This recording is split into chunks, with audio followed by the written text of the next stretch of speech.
Hoy me voy, creo yo, a quedar la mayoría de la homilía aquí. No es lo común, pero aquí va a pasar, así va a pasar en este domingo. Me quedaré aquí en el púlpito, que de hecho yo no sé si lo he dicho o ustedes me han escuchado decirlo, que debería de ser de aquí, de donde se predica, sin estar dando vueltas por todo lado. Pero bueno, yo como que no me puedo quedar quieto, entonces doy vueltas por todo lado, pero está mal, debería ser de aquí. Otro día les explico por qué, si no lo han escuchado. Como decían al inicio de la Eucaristía, hoy volvemos a retomar el Evangelio según San Marcos. Por 5 domingos la Iglesia hizo como un paréntesis y nos enfocamos en el Evangelio según San Juan, capítulo 6, en lo que se conoce como el discurso eucarístico. Dejamos de lado hoy a San Juan y continuamos con San Marcos. Yo quisiera, para llegar al Evangelio, y voy a decir algo ya de pasada del Evangelio, pero para decir esto quisiera empezar por el Salmo. Salmo 115 o 114, perdón, 15 o 14. Es un salmo muy cortito, los invito a que lo lean en sus casas. Permítanme darles un contexto y espero que conmigo dejen volar la imaginación por un momento. Aunque no conocimos y no conocemos, yo no conozco personalmente Israel, ni conozco el templo judío, ni dónde estaba, ni las ruinas de ese templo. De seguro algunos de ustedes a lo mejor sí lo conocen. Imaginémonos el templo en tiempos de Jesús, y vamos atrás quizás de Jesús, es decir, años atrás, y cuando el Salmo 15 fue escrito. Lo voy a leer. Imagínense un templo grande y gente que los judíos debían de ir al menos 2 veces al año en peregrinación. Habían fiestas de peregrinaje como la Pascua, por ejemplo, como la de Pentecostés, era otra fiesta que iban de varias partes, no solo de Israel, sino de muchas naciones, porque había judíos no solo en Israel, sino en otras tantas naciones, y tenían que congregarse en el templo peregrinando. Al llegar al templo, algo parecido a lo que tampoco lo he hecho, pero sé que lo hacen en Santiago de Compostela, que hay varios inicios para hacer el camino a Santiago de Compostela. Creo que el más largo empieza desde Francia, sur de Francia, y van caminando a Santiago de Compostela. No sé cuántos hay, pero hay varios inicios, como decía. Y al llegar al templo de Santiago de Compostela se le recibe a los peregrinos. Algo similar sucedía en aquel entonces. Y aquí se le recibe o se le recibía con este salmo. Había muchos, pero este era uno de esos salmos con los cuales se recibía a los peregrinos. Entonces es un salmo para subir a Jerusalén y de recibida en el templo. Entonces llegan los peregrinos y ahí es donde tienen que echar la imaginación a volar, y sale un sacerdote probablemente, es decir, uno de la tribu de Leví, que eran los sacerdotes de aquel entonces, y posiblemente no solo recitaba, sino que quizá cantaba el salmo, porque los salmos se cantaban, y entonces decía lo siguiente: Yahvé, hacía la pregunta, ¿quién? Y yo pues no canto, ¿no? Pero pues él podría estar cantando. Entonces imagínense la preguntita cantando. ¿Quién morará en tu tienda? ¿Quién habitará en tu santo monte? Y empezaba la multitud que llegaba al templo, que estaba a puertas de entrar al templo, a cantar. El que anda sin tacha. La traducción que nosotros acabamos de escuchar dice: el hombre que procede honradamente. Utiliza el verbo proceder, pero el verbo propiamente es caminar, andar. El que camina sin tacha, el que obra la justicia, que dice la verdad de corazón. Yo estoy leyendo la traducción de la Biblia de Jerusalén. Y no calumnia con su lengua, que no daña a su hermano ni hace agravio a su prójimo. Con menosprecio mira al réprobo, mas honra a los que temen a Yahvé, que jura en su perjuicio y no retracta. No presta usura a su dinero ni acepta soborno en daño de inocente. Quien obra así jamás vacilará. 2 cosas o elementos importantes tiene el Salmo, que me parece importante enfatizar. El primero, la pregunta habla de morar, de estar en la presencia del Señor. Tu tienda, rápidamente, recuerde que en el Antiguo Testamento, cuando el pueblo iba peregrino, el arca estaba en una tienda. Entonces tienda tiene que ver con el lugar de la presencia de Dios. Una vez hecho el templo, esa presencia queda en el templo. La presencia de Dios, donde mora Dios, donde habita Dios. Y entonces el levita, sale cantando y preguntando: ¿quién puede estar en esa presencia de Dios?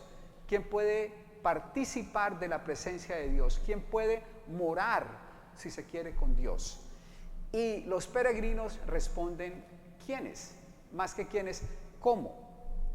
Caminando sin tacha, es decir, presencia y camino, presencia y vía, camino. Muy importante, estos dos temas se encuentran no solo en los Salmos, sino también, de hecho, en el Nuevo Testamento, el camino. A los cristianos en el Hechos de los Apóstoles se les llamó los del camino, los del camino. ¿Recuerdan?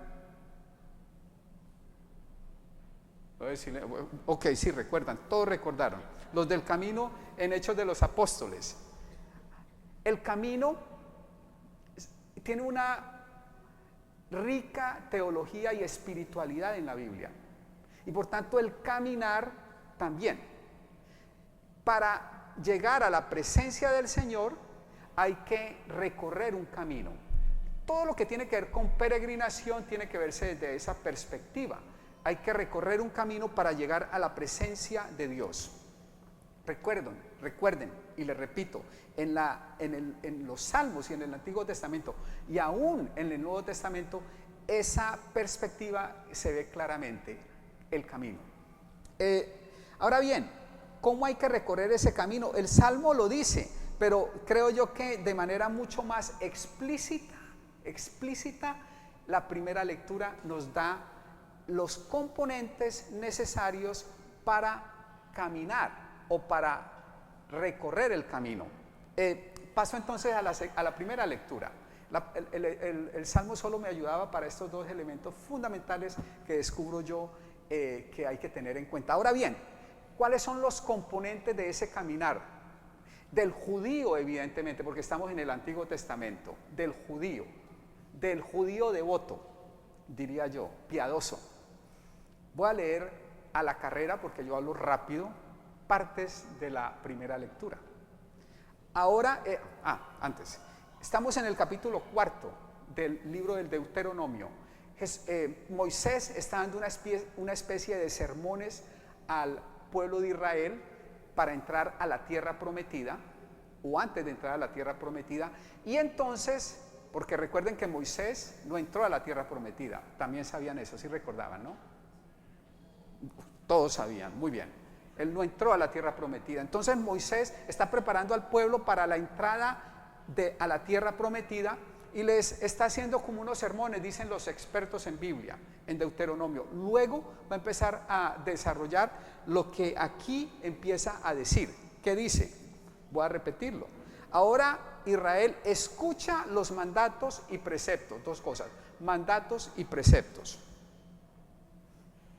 para que los pongas en práctica y puedas así vivir y entrar a tomar posesión de la tierra que el Señor Dios de tus padres te va a dar. Qué hermoso.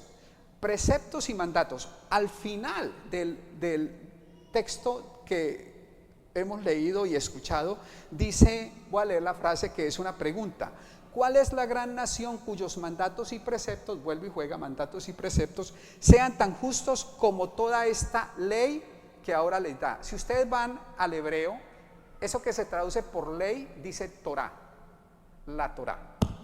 Entonces, los mandatos y preceptos son sinónimo de ley o de Torah, que es la ley o la Torah que Dios le dio al pueblo de Israel a través de Moisés. Por tanto, esa Torah, esa ley es divina, viene de Dios, no se la inventó Moisés. Esa Torah o esa ley no es invención humana, es directamente de Dios y es por tanto revelada. Revelada quiere decir que Dios se la dio al pueblo de Israel tras o a través de un vehículo humano, Moisés. La ley también tiene entonces como finalidad, dice al principio lo leía, que viva. El pueblo vive siguiendo esa ley, esa Torá. Es decir, el pueblo encuentra vida. Y evidentemente no se trata de que si no la sigue, entonces se va a morir, le va a dar un paro cardíaco, sino vida de manera espiritual, porque camina, sigue los preceptos divinos y entonces va a encontrar vida, es realización personal, realización comunitaria en este caso porque es el pueblo todo, es decir, realización que está siguiendo la voluntad de Dios. Dios quiere que el pueblo viva y para vivir y ser feliz tiene que seguir lo que Dios quiere y la manera para seguir lo que Dios quiere es seguir la ley que viene de Él, la ley revelada, la Torá revelada. Otra característica de la ley es que al seguirla el pueblo de Israel se va a diferenciar de las demás naciones que también tienen leyes, pero son meramente leyes humanas, prescripciones y mandatos humanos. Esta es divina. Las demás naciones siguen leyes meramente humanas, que podrán ser muy sabias, pero nunca divinas. Y entonces dice como pregunta, perdón, no es como pregunta, esta frase no es pregunta. En verdad, esta gran nación es un pueblo sabio y prudente, es lo que va a decir las demás naciones al ver al pueblo de Israel seguir las leyes y mandatos divinas, la Torá que es divina. Y ahí viene la pregunta, porque ¿cuál otra nación hay tan grande que tenga dioses tan cercanos como lo está nuestro Dios siempre que lo invocamos? Es decir, este Dios que sigue Israel es un Dios cercano que le revela su voluntad, lo que Él quiere, y le da el mecanismo para seguir esa voluntad, la ley, que son toda la estructura de mandatos que el pueblo tiene que seguir y por los cuales puede estar seguro que está siguiendo la voluntad de Dios, puede estar seguro que está haciendo lo que Dios quiere, puede estar seguro que va a tener vida. Dicho esto, entonces, se aplica lo que acabo de decir, los dos temas del Salmo. Para estar en la presencia de Dios hay que caminar. Y para caminar seguramente hay que seguir unas instrucciones y directrices de parte de Dios. Y esas direcciones, esas directrices, Dios mismo las da a través de su Torá, de su ley. Y entonces el pueblo de Israel puede estar seguro que va por el camino seguro y recto, siguiendo la Torá. Por eso, y voy terminando esta parte, hay una manera que personalmente me gusta mucho en cómo el Antiguo Testamento habla de la Torá, o la describe, la describe es la palabra, como describe con una frase bellísima lo que es la Torá para el pueblo de Israel. Dice el Antiguo Testamento que la Torá es luz o es lámpara que ilumina los pasos. Bellísimo, porque es una imagen que muestra cómo el pueblo de Israel está en marcha, está caminando, pero en ese caminar necesita un instrumento que lo guíe, que le dé luz a cada paso. Y ese instrumento que guía y da luz a cada paso es la Torá. Es lámpara que ilumina el camino. Bellísimo. Ahora bien, te van a decir, bueno, ¿y qué tiene que ver con el Evangelio? Pues ya les voy a decir qué tiene que ver. Todo lo que yo acabé de decir se aplica para nosotros los cristianos a Jesucristo. ¿Cómo así? La Torá no era más que en la Biblia la preparación para la venida de Jesucristo. La ley, la Torá, bueno, los preceptos, los mandamientos, la ley, la Torá, que viene siendo lo mismo, todos sinónimos. Bueno, Torá es el hebreo, vendría mejor decir solo Torá y no decir las otras, porque son muchas más cosas. Se hace carne que la Torá propiamente es la palabra revelada de Dios a través de Moisés, en Jesucristo esa Torá se hace carne, se hace uno de nosotros. Jesucristo entonces se convierte en nuestra Torá.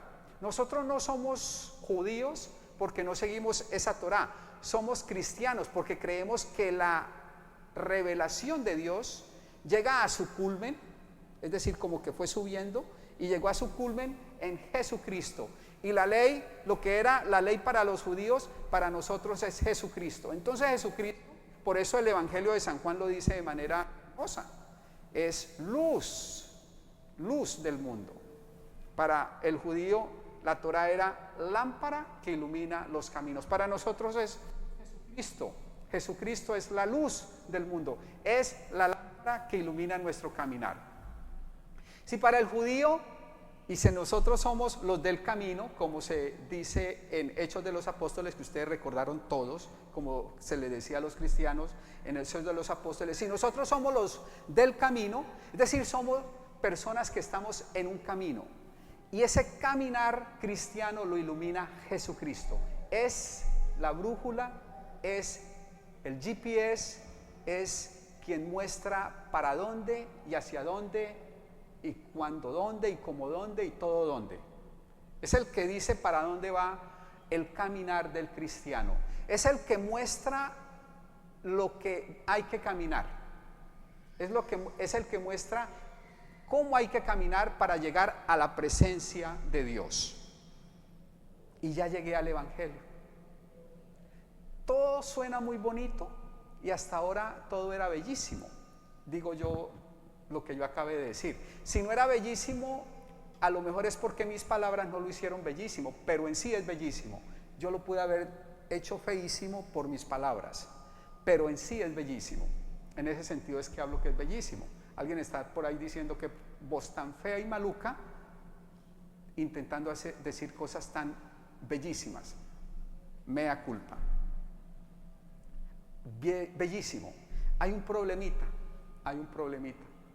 Cuando ustedes y yo caminamos, ustedes y yo sentimos y nos hemos dado cuenta, y no tengo yo que decir mucho, que no es así, que no es que caminemos y ya directo y que sí nos damos cuenta y que todo va, no es así. Más bien, cuando caminamos, lo que nos damos cuenta es que muchas veces nos salimos del camino. Cuando caminamos nos damos cuenta que a veces ni nos damos cuenta que estamos caminando el camino, sino porque estamos vueltos nada, perdidos pues en el camino.